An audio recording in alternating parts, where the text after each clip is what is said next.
BRS 10 ఏళ్లలో హత్య రాజకీయాలను పెంచి పోషించిందన్నారు తెలంగాణ మంత్రి కోమటిరెడ్డి వెంకటరెడ్డి. గులాబీ నేతల దోపిడీని ప్రశ్నించినందుకే రాజలింగమూర్తిని హత్య చేశారని ఆరోపించారు. రాజలింగమూర్తి హత్యపై సిబిసిఐడితో విచారిస్తామని ప్రకటించారు. సీఎం రేవంత్ ఈ హత్య ఘటనపై సీరియస్ గా ఉన్నారని మంత్రి చెప్పుకొచ్చారు. 24 గంటల్లోనే దోషులను పట్టుకుంటామని చెప్పారు.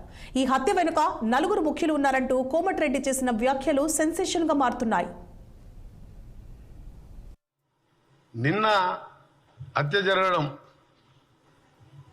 నిజంగా టీఆర్ఎస్ హత్య రాజకీయాలు, టీఆర్ఎస్ కుళ్ళు రాజకీయాలతో పాటు మా ప్రభుత్వం వచ్చిన 2-3 రోజులకెళ్ళే ఈ ప్రభుత్వం ఉండదు, ఈ ప్రభుత్వాన్ని అప్రతిష్ఠపాలు చేసే కార్యక్రమం పెట్టుకొని ప్రతిపక్ష నాయకుడున్న పెద్ద మంత్రి 10 ఏళ్ళు ముఖ్యమంత్రి ఉండి ఫామ్ హౌస్కి పరిమితమై కొడుకుని అల్లుని రోడ్ల మీద వదిలిపెట్టి 10 మంది చిల్లరగాలను వదిలిపెట్టి ప్రభుత్వం మీద లేనిపోని అభండాలు వేస్తూ అవన్నీ ఒకవైపు.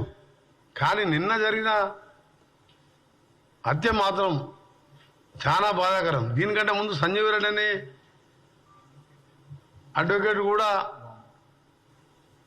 హార్ట్ అటాక్తో చనిపోవడం జరిగింది. అది కూడా అనుమానాస్పదం బుద్ధిగానే ఉన్నది. ఈరోజు జరిగిన హత్య మీరు టీవీలలో ఇప్పుడు మీరు చూడండి, మీకు కూడా చూపిస్తాం. ఇప్పుడు చనిపోయిన లింగమూర్తి భార్య కూతురు క్లియర్గా పోలీసులు ప్రజల సమక్షంలో ఈ హత్య 100కి 100 గంట వెంకటరమణారెడ్డి గారు చేపించిందే.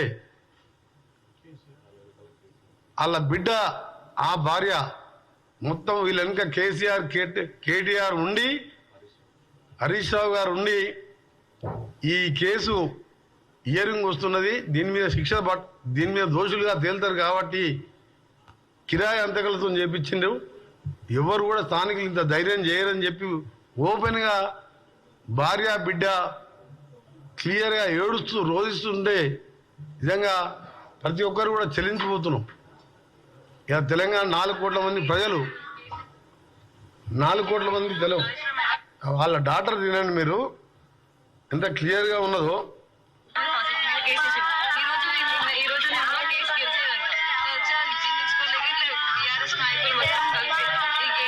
కేటీఆర్ కి పెట్టిన వీధి నుంచి గంట నుంచి ఇక్కడ ఉన్న వాళ్ళకి